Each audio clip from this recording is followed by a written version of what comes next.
pergunta e já recolocando. Ok. Então, mais uma vez, sejam todos bem-vindos, boa tarde a todos. É uma honra ter duas grandes advogadas que são doutoras e mestres no assunto e me escolher para essa parceria e poder desfrutar desses conhecimentos para conosco aqui em Rio de Janeiro e todos aqui puderem estar presentes, mas também teremos gravado, né, no YouTube, aqueles que não puderam estar presentes vão poder desfrutar posteriormente. Né? O nosso tema hoje, acesso à representatividade da população negra aos outros métodos de solução de conflitos, e seremos agraciadas pelas duas doutoras, amigas, palestrantes, doutora Ana Lívia Ribeiro, conselheira da seccional da OAB São Paulo, vice-presidente da Comissão Especial de Direito Imobiliário e presidente da Comissão Especial da Advocacia Assalariada, ambas da OAB São Paulo. É só um pouquinho dessa menina, tá? Só para a gente continuar na live. Passamos também para a ilustre colega doutora Cláudia Patrícia de Luna, advogada também, especialista em gênero e violência pela Georgetown University, presidente da Comissão da Mulher Advogada da OAB São Paulo.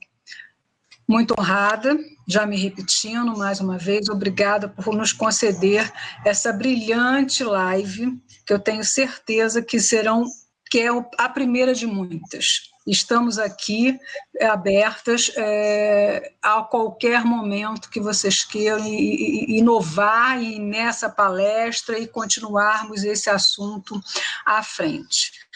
Doutora Ana Lívia me fez contato, doutora Cláudia Luna, né, conversando sobre aquela outra live que tivemos também a honra de fazermos todas juntas, e aí ela viabilizou da agenda, se era possível, e óbvio, imagina que não, né, imediatamente, e aí fizemos, né, ela também fez o convite à doutora, que também fiquei encantada, que não poderia deixar de ser, a doutora Cláudia Luna, e a doutora Ana Lívia, então, gostaria que iniciasse a palestra, né, a nossa live, para dizer realmente como adentrou a esse assunto para conosco, que é um assunto realmente, eu acho que palpitante. Também, neste momento, de sempre, mas nesse momento, inclusive, de sempre, né?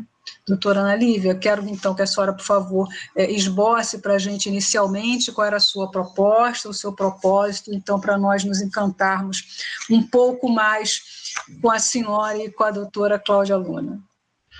Boa tarde a todas e todos, eu agradeço muito a oportunidade, Vânia, fiquei muito feliz pelo nosso encontro, por ter te conhecido num evento da Comissão de Direito Imobiliário da OAB São Paulo, e, enfim, essa parceria aí está dando muitos frutos, então eu agradeço pela oportunidade e o espaço de abordar um assunto que, enfim, nós não falamos muito, mas é muito importante, né, ainda mais nesse período que nós estamos vivendo aí de, enfim, né, o racismo ele sempre esteve presente, mas aí nós temos acontecimentos que, enfim, intensificaram essa realidade para o mundo, né?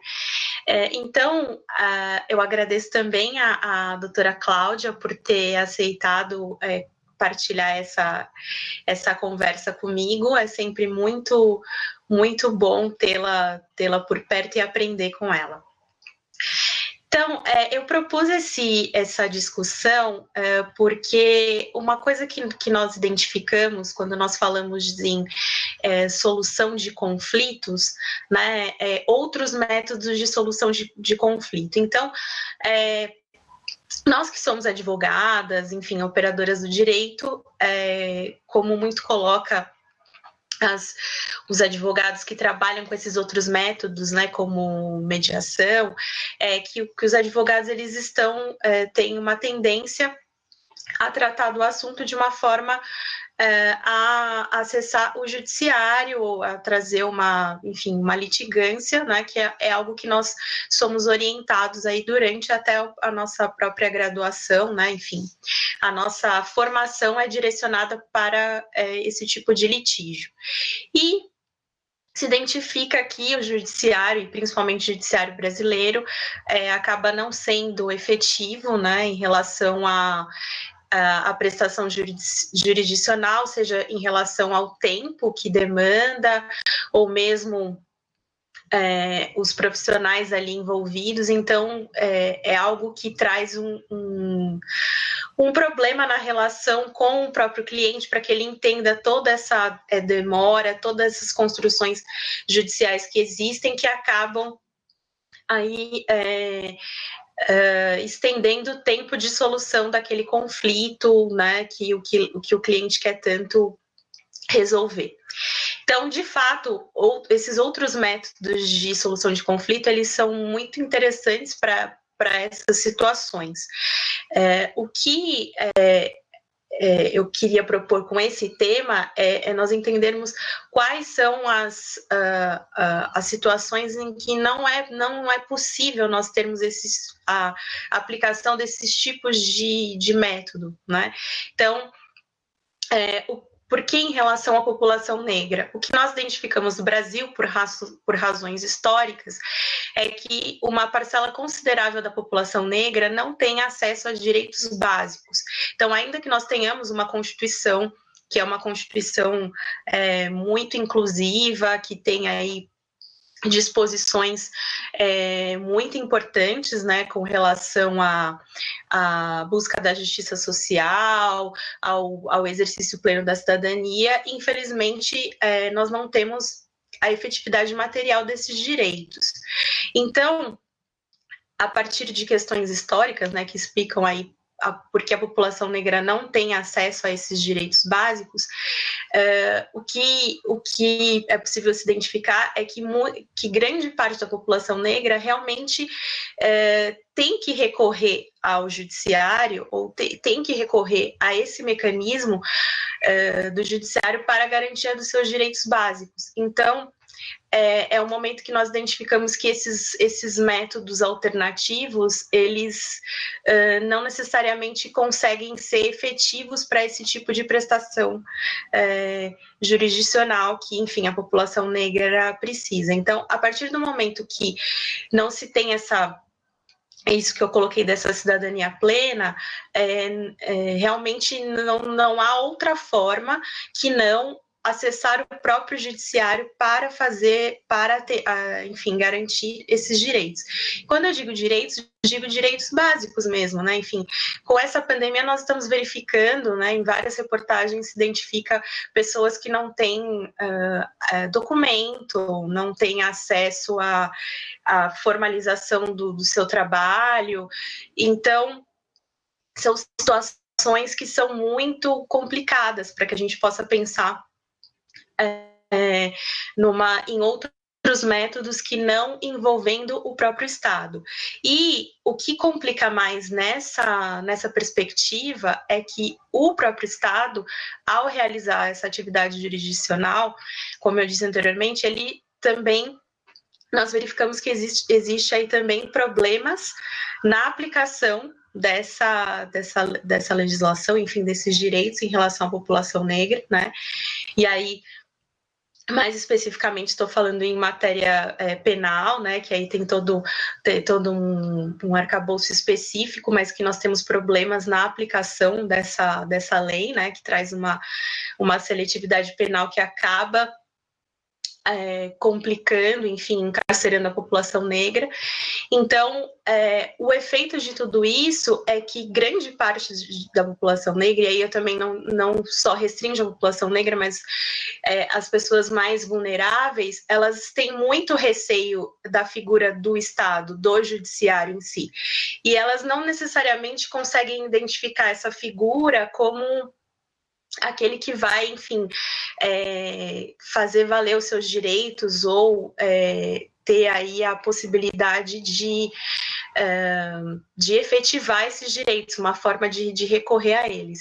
Então, não só nessa perspectiva que nós estamos vendo, né, que seria, por exemplo, a polícia sendo o braço do Estado, mas em outras situações também que, enfim, essas pessoas, elas não têm o discernimento do que ocorre, das situações, e obviamente por isso que que elas precisam dessa prestação jurisdicional que é feita através de um advogado, enfim, de um defensor, para que possa, enfim, estabelecer, ter esse conhecimento técnico para garantia desses direitos, mas de qualquer forma também o acesso a esse, enfim, a esse prestador, né, de serviço de acesso à justiça também é complicado, né?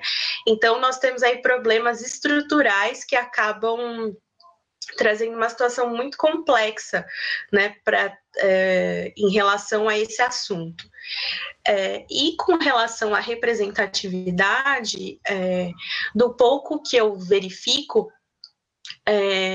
não é um assunto que é necessariamente muito tratado por parte de profissionais negros em relação a outros métodos de conflito. Então, enfim, acho que seria necessária uma reflexão mais aprofundada para entender a razão desses profissionais ou não procurarem essa formação, né, que eu acho que é uma formação interessante e é uma possibilidade de atuação também, para além, né, em complemento judiciário, né, porque, enfim, não é só a mediação, tem a conciliação, é algo que acaba agregando, né, para nós profissionais do direito, mas eu não identifico, né, nesse pouco contato que eu tive, uma representatividade dos profissionais negros em relação a essa atividade, né? E sem prejuízo do que eu já falei aqui em relação a nós refletirmos, né, que, enfim, em nem todos os casos, e aí até a Ana Luísa Pretel fala, né, que, enfim, a mediação não faz milagre, mas realmente em nem todos os casos é possível que se faça uso, por exemplo, da mediação. Eu já também vi uma aplicação muito interessante, que aí fala na perspectiva da mediação, mas aí compreendendo a mediação de conflitos raciais, então, que seria a mediação racial. E nesse sentido, nós temos uma advogada que que trabalha conosco na OAB São Paulo, é presidente da Comissão de Graduação, Pós-Graduação e Pesquisa, a doutora Marilis Costa, que a partir da sua dissertação de mestrado, ela faz parte do grupo de pesquisa da Faculdade de Direito da USP, faz esse trabalho essa pesquisa de identificar, enfim, as legislações que foram responsáveis por essa tentativa de mediação racial, né? O que seria essa mediação racial? Seria a aplicação, enfim, a interferência aí em conflitos raciais que existem por meio, por exemplo, de atos de discriminação. Então, ela coloca as legislações que foram construídas, né, e existem em relação a esses direitos específicos e, né, quais eram os objetivos dessa lei, a aplicação ou não dela, porque, enfim, nós temos, sem prejuízo da existência da lei, nós temos problemas na aplicabilidade dessa lei, no entendimento dessa lei, né? Então, é também uma discussão interessante a se trazer para esse assunto. E com relação a essa parte da mediação racial, para finalizar, o que se identifica também é que o próprio judiciário, como eu falei, que nós temos problemas estruturais envolvidos nessa discussão, e nós também temos problemas de representatividade no próprio judiciário e também em relação ao entendimento que o judiciário tem em relação a questões tanto da discriminação ou mesmo esse outro contexto que eu trouxe desses outros conflitos, né? Nós temos aí problemas, né, de identificar uma efetiva aplicação dessas leis em relação aos profissionais do direito, porque nós não temos uma formação que pense de uma forma, né, que abarque todas as diversidades que existem em relação ao direito, porque sem prejuízo do direito ser uma profissão, enfim, não uma profissão, mas um curso que é historicamente um curso mais elitizado, que, enfim, era ali cursado por homens, né, por homens brancos, e isso, ao longo do tempo, foi se alterando. Então, nós temos que entender que, até para fazer valer os objetivos que a nossa Constituição tem em relação à sociedade que busca, nós temos que pensar que o direito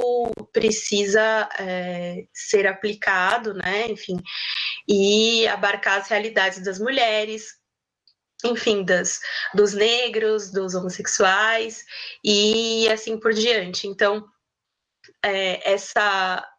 é necessário ter esse olhar para que o direito, a aplicação do direito também abarque essas outras realidades, né? E não se tenha essa sensação de não ter uma resposta por parte daquele que tem enfim, a competência, a responsabilidade na solução dos conflitos, né? Enfim, é uma forma de pacificação social. Acho que era isso que eu queria falar aí no primeiro momento. Fantástico, Ana Lívia. Realmente, antes de passar a fala à doutora Cláudia, gostaria de fazer uma ponderação. Realmente, Ana, quando eu fui a São Paulo, eu me lembro que, não sei se vocês vão se recordar, porque estávamos na bancada em 4 advogadas, cada uma de um estado, mencionando como era a mediação no seu respectivo estado. E eu tinha dito a vocês que no Rio de Janeiro não tinham homens, né, como mediadores, pelo menos não de forma expressiva. E aí vocês até acharam muito estranho e tal, que São Paulo não era assim, e por aí foi. Mas você adentrando nesse assunto, realmente, pessoas, mediadores negros, agora você me fez refletir, né? Que eu me lembre de todo o meu curso, eu já tenho desde 2013 na mediação no Tribunal de Justiça, estou falando em termos de Tribunal de Justiça, porque ali você está mais afinado com as pessoas, você se encontra mais, você tem os cursos constantes, que nós até temos mesmo que fazer para continuar a nossa especialização junto ao Tribunal de Justiça, independente de se fazer alguma coisa fora, né? Eu me lembro de um único colega negro mediador, né? As mulheres não, as mulheres eu posso enumerar um número maior, mas infinitamente menor do que as mediadoras brancas. Você realmente, eu não atentei, até porque para mim não existe cor, para mim existem pessoas. Né? Para mim, eu não distingo baixo, alto, gordo, magro, pele parda, índio, negro, japonês, chinês. Eu não tenho esses... não vejo as pessoas dessa forma. Mas você, assim, colocando, e o tema que está sendo abordado, realmente você é fato aqui no Rio de Janeiro, não temos. Você colocou muito bem. E eu acho que você aqui, junto com a Cláudia, se me permitir, já fazendo um convite, nós podemos pensar junto com outros colegas, obviamente, essa colega aí que está fazendo esse estudo mais aprofundado, da gente pensar num seminário nesse sentido de mediação racial. Gostei muito desse assunto, não me adentrei nisso, nunca pensei nisso, até porque como eu não acho que isto para mim não é problema, mas eu sei que é problema, né, para vocês, assim como eu sei que é problema para a sociedade. Que a gente se divide, né? Quem tem dinheiro é melhor, quem não tem dinheiro não é, mas aqui nós estamos tratando de raças nessa live. Então, aqui já vem um convite da gente, a partir de hoje, já começar com essa ideia de fazermos esse nosso dever de casa. Eu me coloco nesse dever de casa, vocês me permitem me colocar como convidada, né, já me intimando, né, e ficarei muito honrada e gostaria muito de dar com vocês esse pontapé inicial de abrir os olhos desses nossos colegas. que eu acho que é de fundamental importância, até porque colegas negros, eu acho que vão se sentir, talvez, não acho necessário, mas eu acho que talvez, pela mediação ser isto que é, até a linguagem não verbal, se sintam mais bem recepcionados por um mediador negro. Né? Eu acho que a gente pode lançar essa pedrinha fundamental aí, e São Paulo, Rio e, quem sabe, Brasil inteiro. Então, já não mais falando, doutora Cláudia Luna, gostaria, então, de passar a palavra à doutora, obviamente, depois a gente retorna para a doutora Ana Lívia, e as duas podem uma interromper a outra, fiquem à vontade, mas, doutora Cláudia Luna, por favor, a palavra é sua. Está sem o áudio, doutora Cláudia. Em primeiro lugar, doutora Vânia Baeta, eu quero agradecer pelo espaço, saudar e parabenizar a querida doutora Ana Lívia Ribeiro Custódio por trazer essa temática tão relevante para a discussão aqui, e também quero aproveitar a oportunidade para saudar a querida conselheira seccional da OAB, doutora Maria das Graças Pereira de Mello, e as queridas presidentes da Comissão da Mulher Advogada de Francisco Morato, doutora Ângela Novaes, e de Guarulhos, doutora Valéria Figueiredo. Né? E aproveito também para saudar a todas e todos e todes os participantes desse nosso encontro de hoje. Estava aqui, Vânia, ouvindo você e Ana Lívia, e pensando um pouco sobre essa questão que é tão relevante, né? Por que a gente está falando nesse exato momento, esse momento em que nós estamos enfrentando a maior crise sanitária que tem consequências humanitárias para o planeta, e por que, nesse cenário tão caótico, problemáticas como a violência contra a mulher e as questões envolvendo conflitos raciais e racismo aparecem nessa crise, que é uma crise humanitária, não é? Então, veja, essa circunstância é muito importante porque ela revela tanto a violência contra a mulher como essa questão dos conflitos raciais, elas revelam dois elementos que são estruturais e estruturantes das desigualdades em toda e qualquer sociedade. Esses elementos estruturais e estruturantes das desigualdades são o machismo e o racismo. Por isso, é que é importante, nesse contexto em que nós estamos aqui, a refletir sobre outros meios de acesso e representatividade para a solução de conflitos, e trazendo as pessoas, a população negra, para esse universo, nós precisamos entender muita coisa.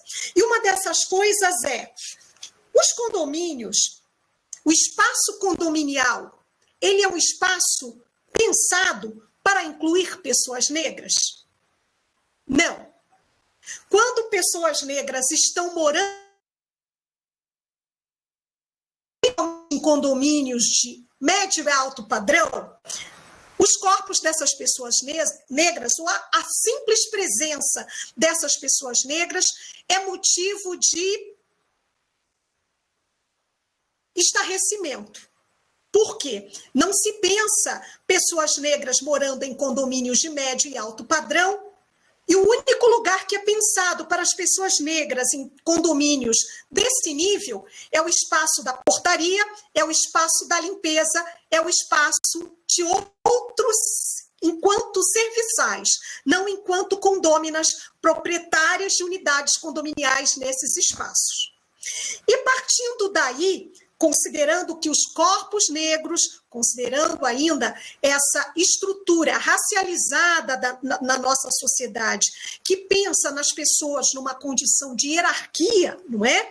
Ainda pensa, de maneira equivocada, é óbvio, que pessoas negras são menos, que pessoas negras não têm capacidade, que pessoas negras não têm acesso econômico, isso os dados em relação à economia dizem isso, e, portanto, por conta desses elementos de racismo estruturais, né, há uma compreensão equivocada de uma realidade e, por isso, o espaço condominial ainda não é um espaço que nos inclua, um espaço que nos inclua efetivamente enquanto pessoas proprietárias de unidades condominiais.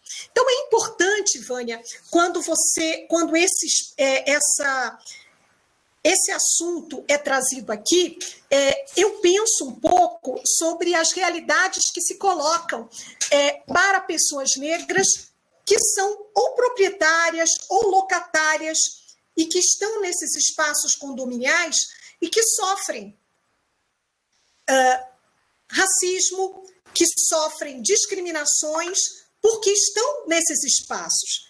E penso também o quanto é importante, e concordo com a Ana Lívia, para as pessoas negras, enquanto mediadoras, profissionais da área da advocacia negra, ocuparem esse espaço enquanto mediadores, porque tem uma vivência, e o que Djamila Ribeiro chama de lugar de fala, que na realidade quer dizer vivência, a partir da sua própria história, trajetória de vida, de saber quais são as grandes fragilidades sociais, quais são as grandes demandas sociais, dentre elas o racismo, e por isso essas e esses profissionais negros e negras seriam imprescindíveis nesses espaços de mediação, para entender e, sobretudo, para que se pudesse desenvolver um vínculo empático com pessoas que estão nessas unidades condominiais e que sofrem, por vezes, práticas de discriminação diversas,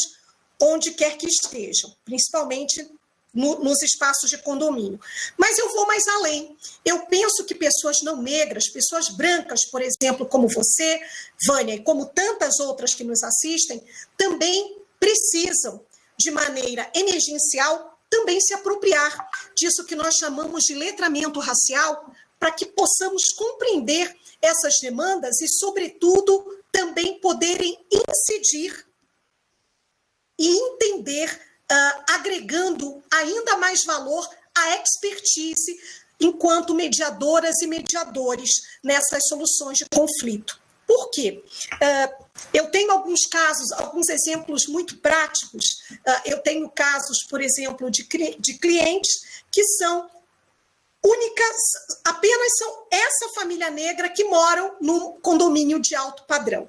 E, por vezes, existem de alguns vizinhos reclamações de barulho, que a princípio é atribuída a essa família, e são reiteradas reclamações, e o mais interessante, reclamações que acontecem principalmente e curiosamente quando essa família sequer está na sua unidade, está viajando, por exemplo. A que se deve isso? Se deve à construção social, cultural, no imaginário, de que pessoas negras são pessoas barulhentas e, consequentemente, não seriam corpos adequados para morar em espaços de condomínio de alto e médio padrão. Tenho também outros casos, por exemplo, em que há demandas de crianças negras que são discriminadas por outras crianças não negras em espaços de condomínio, e isso, por vezes, traz problemas entre seus pais. Inclusive, há um tempo muito recente, houve um episódio num condomínio de médio padrão, onde um homem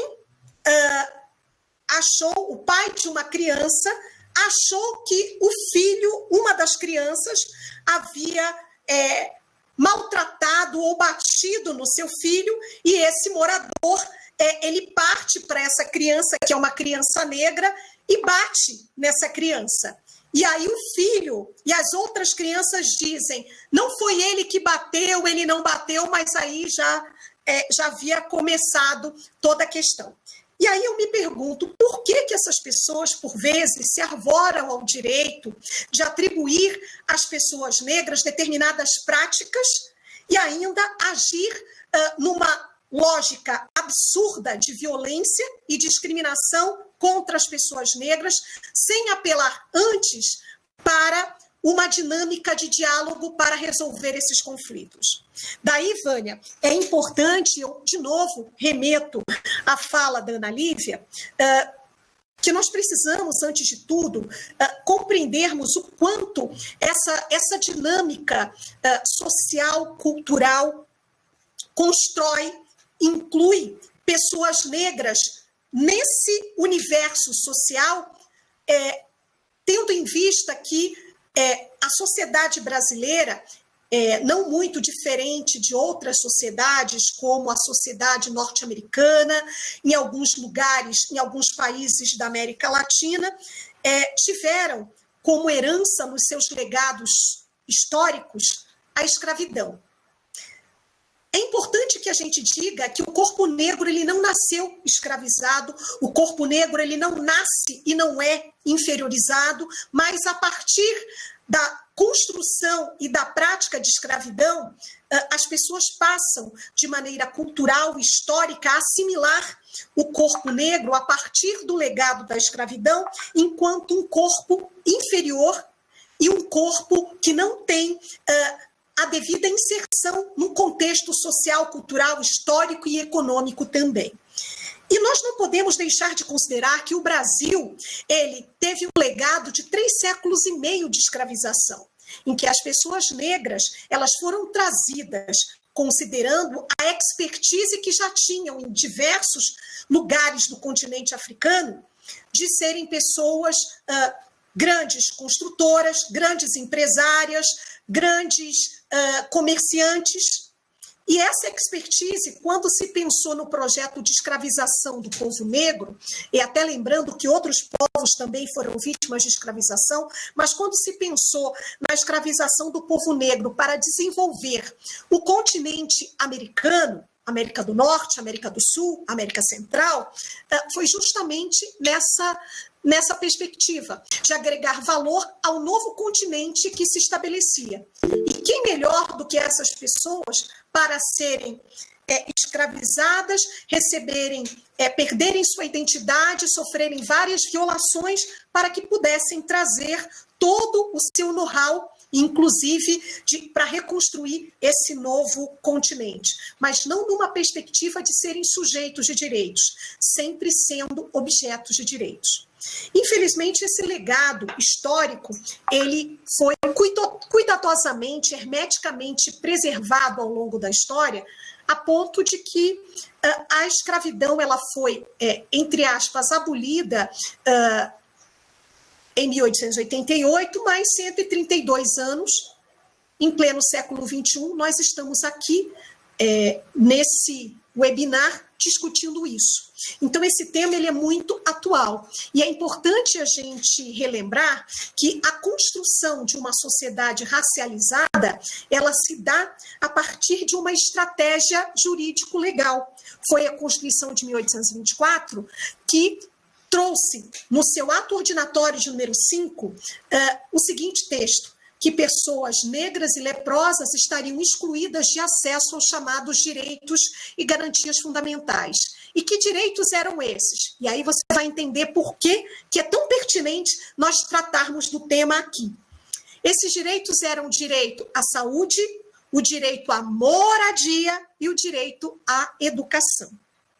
E é por isso, Vânia, que quando eu começo a minha fala referindo que pessoas negras não estão presentes, não têm acesso majoritário à renda, apesar de serem a maioria,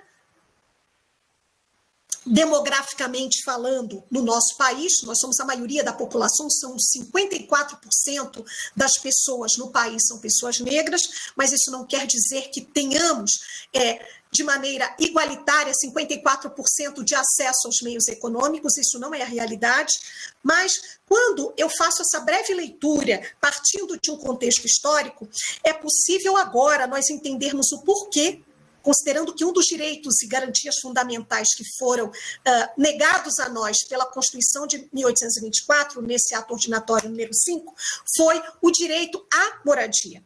E aí a gente consegue entender agora, no século XXI, por que pessoas negras não estão morando ainda em condomínios de alto e médio padrão. E quando estão, é algo estarrecedor, é algo quase que ofensivo.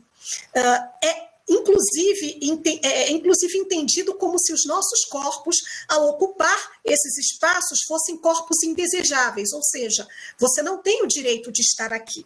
Eu atendi certa vez um homem negro, professor universitário, cientista, que morava num condomínio de alto padrão, e ao chegar nesse condomínio, ele foi reiteradamente alvo de uma série de atos discriminatórios, a ponto de pedir para sair e ter que vender a sua unidade condominial nesse espaço. Então, eram atribuídos a ele práticas como violência, e ele nem era uma pessoa violenta e jamais fez isso. Era atribuído a ele a realização de festas na casa dele, com até altas horas, o que era também inviável, porque ele era casado, tinha um bebê de apenas 2 meses, e essas festas barulhentas não poderiam jamais acontecer, porque além dele não ter família e ter um grupo de amigos muito restrito, que nem frequentavam a casa dele, ele não recebia visitas. Então, nós discutimos essa temática aqui para que seja importante nós observarmos o quanto há ainda, quando se tratam de conflitos envolvendo pessoas negras, e essas pessoas negras residem em condomínios, a primeira coisa que se atribui à fala de pessoas negras envolvidas nesses conflitos é a descredibilidade de suas falas. E nós não podemos deixar de considerar que há nessa dinâmica, por certo, um componente de ordem de discriminação racial permeando essa visão, quando as pessoas que são gestoras de condomínio ou que vão mediar esses conflitos, em inúmeras situações não conseguem ver, não conseguem perceber, até porque não conseguiram observar ou não conseguiram enxergar a fundo o que está atrás, ou melhor, o que está à frente dessas dinâmicas perversas contidas nesses relacionamentos, onde há, obviamente, essa dinâmica do racismo. Então, é por isso que é necessário a todo tempo,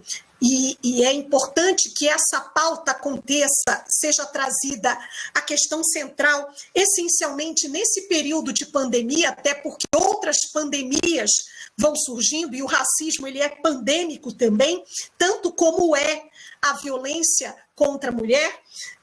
Nós discutimos, e essa pandemia ela traz à baila justamente esses elementos estruturais, estruturantes dessas desigualdades, que precisam ser postas à discussão, que precisam ser reveladas e que precisam, sobretudo, ser reconhecidas. Então, por isso, Vânia, eu agradeço a você e elogio a tua coragem em discutir um tema que, por vezes, pessoas não negras não têm condições e, por vezes, não querem encarar. Para discutir racismo ou antirracismo, é preciso ter coragem. É preciso ter coragem porque nós vivemos num país que, nos anos de chumbo, nos anos da ditadura, nós convivemos com o mito da democracia racial. O mito da democracia racial no Brasil foi muito bem construído, e ele dizia para todas e todos nós na sociedade brasileira que não existia racismo no Brasil porque as raças conviviam de maneira... O Brasil, enquanto país multirracial, era um país em que as raças conviviam de maneira harmoniosa e cordial. Isso foi uma grande mentira. Eu digo que foi uma prática esquizofrênica, porque isso foi disseminado entre nós, mas, na prática, as pessoas negras elas sofriam graves discriminações porque, por exemplo, quando iam buscar ou procurar vagas de emprego, elas se deparavam com anúncios, aqueles anúncios de jornal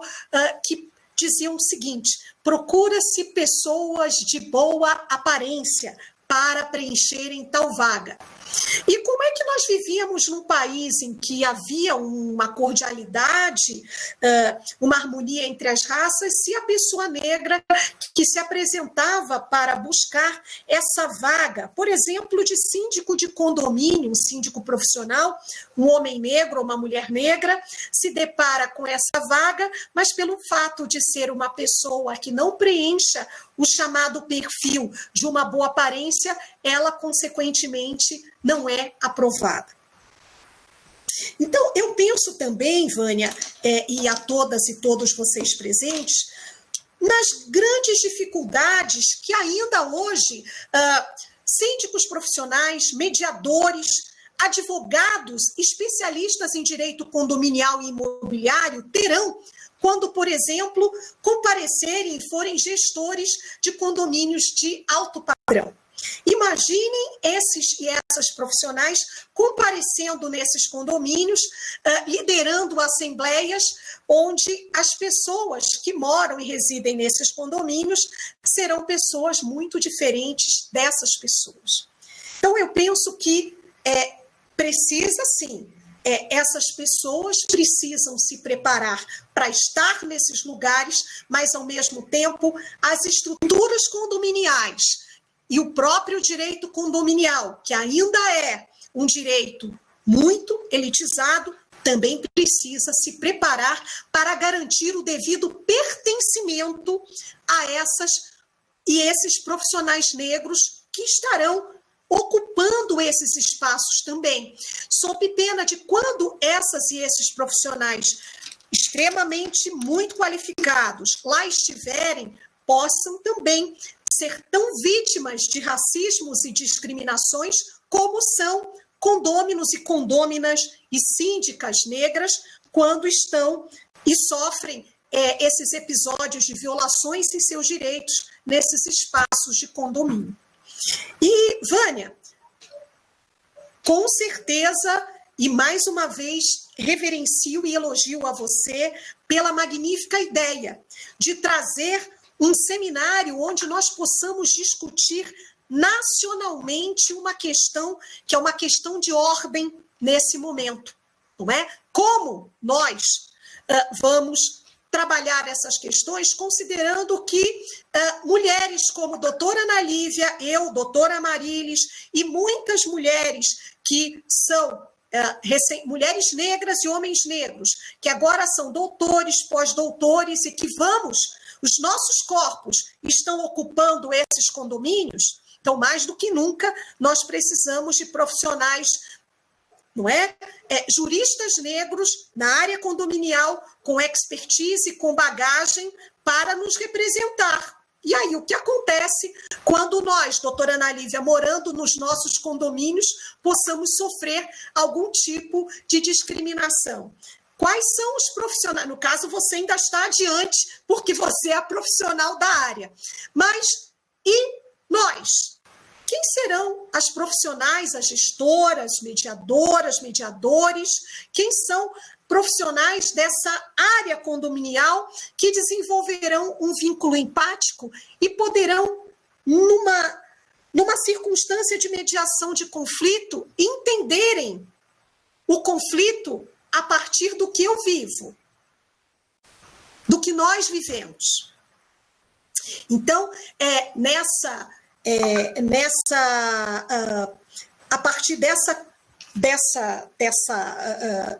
construção que eu gostaria de falar e trazer também, Vânia, uma legislação muito interessante aqui em São Paulo que nós temos, uma legislação estadual, é a Lei 14.187 de 2010, que ela pune administrativamente as práticas de racismo e discriminação que acontecem. E penso que essa legislação aqui no estado de São Paulo, considerando o aspecto de mediação, que possa trazer componentes de discriminação racial, ela pode muito bem ser utilizada no âmbito nas mediações condominiais, quando houver circunstâncias de práticas de discriminação ou racismo. Essa legislação, ela traz sanções de ordem administrativa a entes públicos ou privados que possam vir a cometer racismo contra pessoas. E ainda também determina instaurações de procedimentos outros a partir da sua aplicabilidade, tanto na esfera penal, como até há uma mediação que acontece no âmbito da Secretaria de Justiça, quando há uma violação dessa norma em âmbito estadual. Então, eu acho que é muito importante a gente trazer como uma das ferramentas legislativas para o âmbito das mediações condominiais aqui no estado de São Paulo, a Lei 14.187 de 2010, que agora em julho completará 10 anos, mas ainda é uma ilustre desconhecida do meio jurídico. E penso também que possa vir a ser debatida de maneira mais contextualizada e mais aprofundada também pelos profissionais da área de direito condominial. Né? Então, mais uma vez, agradeço a oportunidade e também parabenizo por trazer essa temática tão relevante nesse tempo, viu, doutora Ana Lívia, e a você, doutora Vânia Baeta, por nos recepcionar mais uma vez com todo o coração, com todo o carinho, trazendo essas temáticas tão essenciais e temáticas de ponta para que a gente possa refletir e pensar num direito mais inclusivo também, e em que haja mais pertencimento. Muito obrigada. Eu é que só tenho a agradecer, Cláudia, também brilhante as suas colocações, como também a doutora Ana Lívia, não só trazendo essa oportunidade, essa ideia, me convidando, na verdade, né, quem convidou foi a doutora Ana Lívia, trazendo essa oportunidade de trazer esse tema, que, para mim, como eu repito, nunca pensei, porque eu nunca vejo cor, nem tamanho, nem nada, mas o quanto é importante ouvir de vocês essa versão, para que a gente se atente, né? Porque talvez porque a gente não passe por isso e a gente não dá importância, porque vê todos iguais, que acha que isso é um absurdo, pelo menos no meu meio, isso não acontece, aonde eu convivo, eu não sei também porque, se acontecer, eu viro uma leoa, eu defendo, né? Então, onde eu estou, isto não acontece, por incrível que pareça, doutora Ana Lívia e doutora Cláudia. Mas se viesse a acontecer, eu me coloco ou não só como advogada, se for o caso, ou não só como mediadora, seja aonde for. Seja no condomínio, seja no meu trabalho, seja no Tribunal de Justiça, seja na minha associação, seja onde for. Né? Eu calada não fico. Né, com as adversidades, isso eu não me sinto apática, isso eu posso lhe dizer. Então, isso para mim também é uma grande honra, as suas colocações foram maravilhosas, gostei muito de saber dessa lei, aí para São Paulo, aí de São Paulo, é uma grande oportunidade, doutora Ana Lívia, também, de pensarmos juntas e mais pessoas pensarem juntas dessa ideia da doutora Cláudia de aproveitar esta lei e usar melhor, né, veicular melhor aí para o direito imobiliário, também para a mediação e trazer também para os profissionais da cor, né, a possibilidade de tentar realmente usar os métodos adequados de conflitos como profissão também, por que não? Né? Como a doutora Ana Lívia colocou, não é só a mediação, nós temos a conciliação, nós também temos a arbitragem, nós também temos o dispute board, nós também temos outras ferramentas menos usadas, mas de um grande monte para que os profissionais ali exerçam também suas atividades. E por que não, né, o negro também não se colocar nessas profissões? Então, eu acho que está aqui, a doutora Ana Lívia levantou essa bandeira, né, muito bem levantada. Fico muito feliz, doutora Cláudia, ter conseguido, né, esse tempinho para estar conosco e aceitado o convite de participar dessa mais empreitada. Esse tema realmente me envolveu muito, né, apesar de que, para mim, eu não vivia com esta noção, como vocês estão falando, por os motivos que eu já externei. Agora, está aqui o desafio para nós. Eu gostaria não só desse compromisso, desse seminário, mas também de me colocar aqui à disposição. Aí vai depender da pauta das colegas, de ou uma vez por mês, ou de uma vez em 15 dias, nós temos uma pauta fixa para tratar do racismo nesse veículo. Né? Gostaria, então, está aqui feito o convite, não sei se é muito, se é pouco, podemos pensar nisso, podemos avançar melhor nisso, isso só está a sementinha, o seminário também está aí já convidado, mas eu acho que nós precisamos desenvolver mais esse tema, mais pessoas precisam da raça negra conhecer esses direitos, essas colocações que vocês estão colocando, ver essa visão de nós aqui, eu branca, que não sou branca, eu sou gente como vocês, né?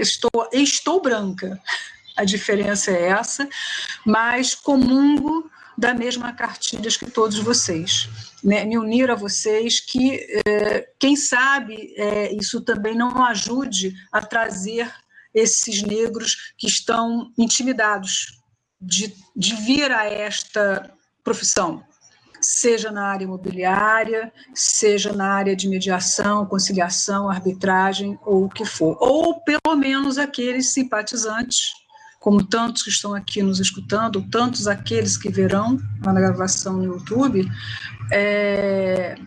que desponte, né? Desponte esse grande amor pela sua cor, e que não importa é a cor, importa é o ser humano, né? E saber seus direitos, lógico, saber que a vida equivale, e a amizade acima de tudo, independente de cor, tamanho, peso, né? Raça, mas eu acho que nós podemos fazer uma diferença. Eu, pelo menos, acredito nisso. E gostaria de contar com vocês duas inicialmente, doutora Ana, que a ideia foi dela, eu apenas viabilizei e fico muito honrada por poder fazer, né, essa possibilidade. E a Cláudia também gostaria que, por favor, vocês me aceitassem no clã, né, que não me declarassem branca, por favor. A doutora Ana Lívia quer falar. Vânia, você já faz parte do clã, e o que é importante a gente dizer é que essa pauta antirracista, ela é uma pauta que não é importante só para a Ana Lívia e para mim, que somos negras, não. É uma pauta que vai impactar você, a todas as pessoas negras e não negras, impacta toda a sociedade. Então, esse é um compromisso nosso, não é?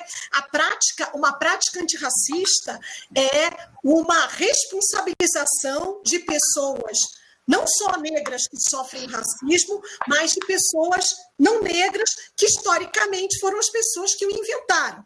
Então, agora, nós todas e todos precisamos nos irmanar para que possamos buscar soluções viáveis para que essas desigualdades que formam esses elementos estruturais e estruturantes de desigualdade sejam superados. Isso é um compromisso nosso. É a mesma lógica quando nós mencionamos que a violência contra a mulher não diz respeito apenas às mulheres que são vitimadas por essa violência, mas é também um compromisso dos homens, né, de todos os homens, sejam eles autores ou não dessa violência, e de toda a sociedade como um todo. Porque nesse conjunto de desigualdades somos todas e todos afetados. Obviamente que as pessoas que sofrem, que estão nas camadas e que mais são alvos dessas desigualdades vão sofrer mais. E por que não aproveitarmos esse momento, que é um momento estratégico, para que, ao falar desse tema, nós possamos desenvolver ações estratégicas para o seu enfrentamento e para a sua superação. E é importantíssimo a gente relembrar que a Organização das Nações Unidas decretou a década de 2015 até 2024 como a década dos afrodescendentes. É uma década em que a ONU se preocupa em desenvolver essas ações para que reconhecimento, justiça e desenvolvimento possam simplesmente superar, a partir dessas estratégias, aquele legado histórico e abismal de desigualdades, e algumas que eu citei aqui. Então, nós estamos justamente nessa década tentando desenvolver ações estratégicas para isso, e essa ação, Vânia, no programa de hoje, que você traz nessa webinar, pode ser também considerada uma das ferramentas estratégicas cuja diretriz é determinada aí pela Organização das Nações Unidas. Então, você está perfeitamente alinhada e aliada ao nosso propósito, que é um propósito de todas nós. Mais uma vez, obrigada. Vânia, é excelente essa ideia de, enfim, trazer, permitir esse espaço para a discussão desse assunto. Bom, a Cláudia, como sempre, foi maravilhosa aí nas suas considerações. Então, enfim, mas é exatamente isso. O racismo, ele é um problema de todos, né? E é necessário essa indicação que você colocou, Vânia, porque é algo que, por vezes, né, enfim, para muitas pessoas brancas, parece como algo que não se consegue se identificar, que é algo invisível, que não é algo perceptível, mas realmente isso acaba acontecendo diariamente na vida de pessoas negras. Até quando a Cláudia trouxe esse exemplo, né, que é tão presente nos condomínios, porque no condomínio que nós temos o convívio, né, é uma mini sociedade, como eu costumo falar. Eu já tive um caso de uma discriminação dentro aqui do meu condomínio, e assim, é algo muito sutil, né, porque o racismo, ele tem sutilezas. Então, enfim, uma vizinha que era nova aqui no prédio onde eu moro, ela me perguntou, né, eu estava no elevador com ela, né? Cheguei, enfim, falei boa tarde. Eu subi no elevador, ela perguntou se eu morava ou se eu trabalhava aqui no meu condomínio. E, assim, eu nunca tinha visto, né? Eu não estava com não tinha nenhum indicativo para que ela fizesse aquele tipo de pergunta. Então, assim, são situações que, obviamente, pode parecer, ai, nossa, é uma besteira. Não, mas ela questionou a minha presença nesse condomínio. Enfim, é um condomínio de classe média, não tem absolutamente nada demais. Mas a minha presença ali naquele elevador causou esse questionamento por parte dela. Então, são essas obviamente, né, o racismo, ele é muito complexo. Então, nós temos desde sutilezas até, enfim, agressões diretas. Então, é algo que tem uma gradação. Então, eu acho que é importante abordar esses assuntos, né, e, enfim, seja na perspectiva, como foi colocado aqui pela Cláudia, em relação ao ambiente dos condomínios, essa própria reflexão que ela propôs também desses profissionais, né, que vão atuar com direito condominial e imobiliário, né, desses profissionais negros, como eles também vão ser recebidos nesses ambientes.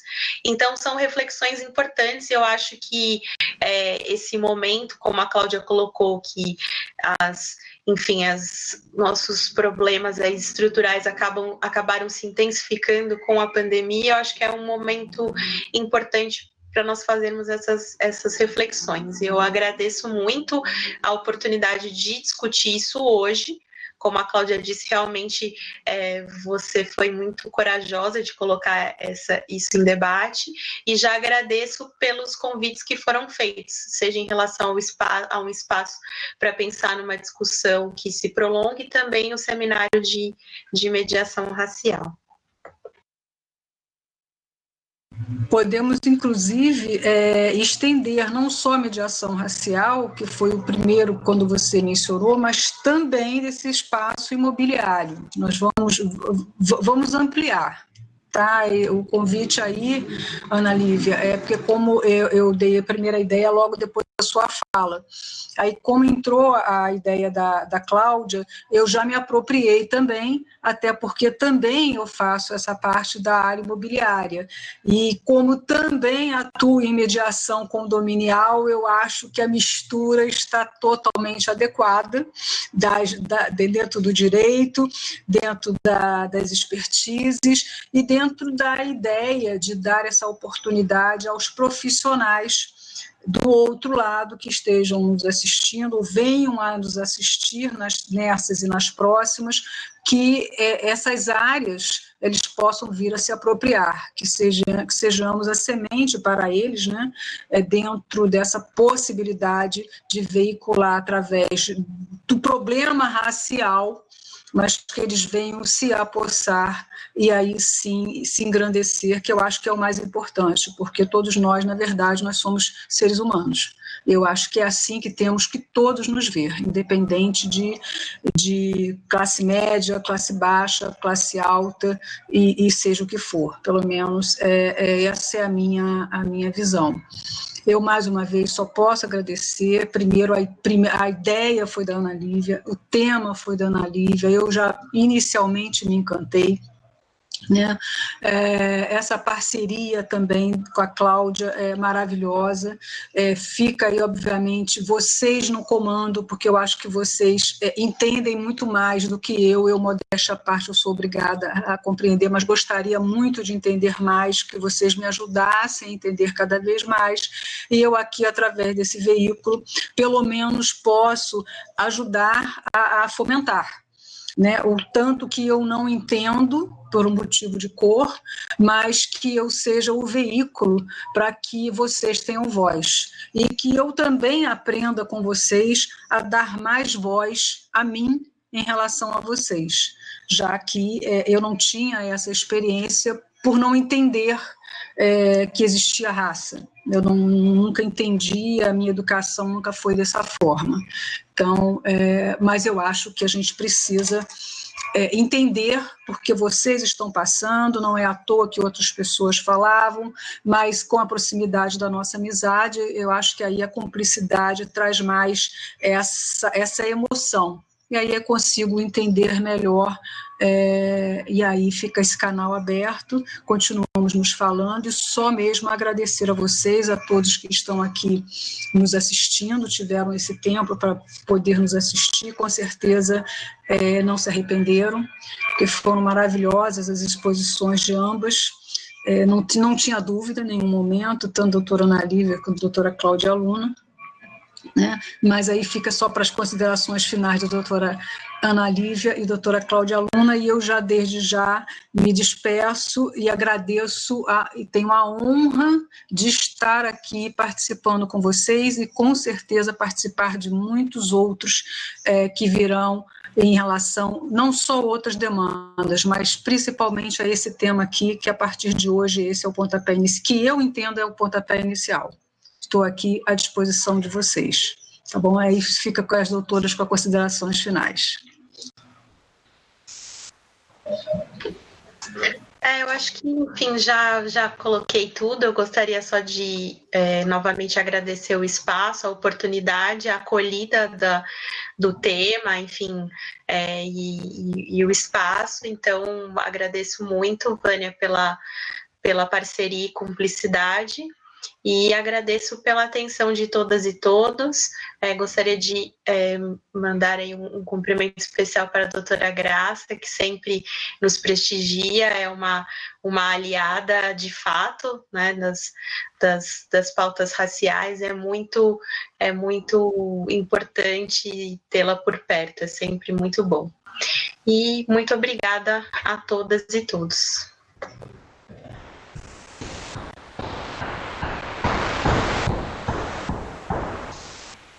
Bem, bom, eu faço minhas as palavras da doutora Ana Lívia, eu até já me estendi demais aqui nas minhas considerações, e quero, Vânia, mais uma vez agradecer essa oportunidade, dizer o quanto é importante termos pessoas como você que se tornam aliadas também e abrem espaços importantes para discutir esse tema, que é um tema relevante para toda a sociedade. Quero também agradecer aqui a querida Ana Lívia por trazer esse tema aqui para que a gente pudesse discutir hoje, falar aqui do brilhantismo dessa jovem liderança na advocacia, uma doutrinadora que a doutora Ana Lívia é na sua área. Aprendemos muito e não posso também, tal como a doutora Ana Lívia mencionou, de deixar aqui de expressar nosso profundo agradecimento por essa aliada das pautas raciais, das pautas de gênero, de todos os momentos, que é a nossa conselheira seccional, Maria das Graças Pereira de Mello. E um dado relevante, viu, Vânia? Doutora Graça é uma das fundadoras da UAB Mulher, aqui em São Paulo. Então, se hoje nós temos a Comissão da Mulher Advogada, foi graças à luta de mulheres como a doutora Graça, que lá no começo reivindicaram, estiveram lutando para que mulheres advogadas tivessem um espaço, tivessem protagonismo nesse sistema, o sistema UAB. Quero também agradecer aqui a todas as pessoas presentes, nas pessoas das queridas presidentes da Comissão da Mulher Advogada, doutora Ângela Novaes, da Comissão da Mulher Advogada da subseção de Francisco Morato, e da doutora Valéria Norberto, presidente da Comissão da Mulher Advogada de Guarulhos. Um beijo, então, carinhoso a todas e todos vocês.